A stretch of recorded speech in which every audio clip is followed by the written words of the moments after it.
মমতা ব্যানার্জি বললেন আমি না পারলে সিবিআইকে দেবো। কেন তিনি সিবিআইকে দিতে বললেন? তিনি তো আগে বললেন সিবিআইকে দাও। মমতা ব্যানার্জি 5 দিনে কি করেছেন? 5 দিনে উল্টো করেছেন। যে আসল দায়ী সন্দীপ ঘোষ, তাকে তিনি সাসপেন্ড না করে তিনি তাকে প্রমোশন দিয়ে দিলেন। মমতা ব্যানার্জির গুন্ডারা গিয়ে আর্জি করে বোমাল লোপাটের জন্য পুলিশ থাকা অবস্থায় পুলিশ পালালো।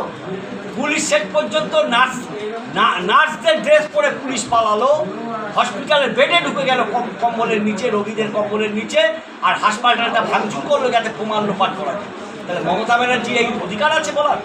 মমতা ব্যানার্জি চাইছিলেন যে সমস্ত কিছু চাপা দেওয়া যায়, এইটাও আমি চাপা দিয়ে দেবো। তার জন্য তিনি ষড়যন্ত্র করেছিলেন এই বিনেশ গোয়েল, এই যে পুলিশ কমিশনার আর এই সমস্ত ডাক্তারের একটা অংশ তাদেরকে দিয়ে।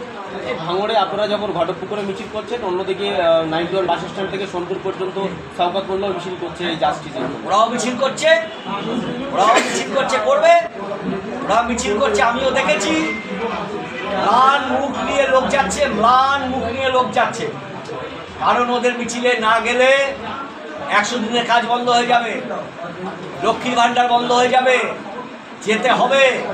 অনেক লোক যাচ্ছে। তারপরে এই লোকটাই আমাদের হাত দেখাতে যাচ্ছে। ওই লোকেদের একটা অংশ কিনে এসে রাস্তার ধারে দাঁড়িয়েছিল। তারা চায়, কারণ তারাও চায় তাদের বাড়ির মা বোন আছে, আর মমতা জাস্টিস দিতে পারেনি সেটা তারাও মনে করে। কিন্তু শাসক পার্টি এখন বিভিন্ন রকম তার যে ক্ষমতা, সেই ক্ষমতা প্রয়োগ করে লোক নিয়ে যাচ্ছে, কিন্তু মানুষ একদিন বুঝবে। ভাঙড়ের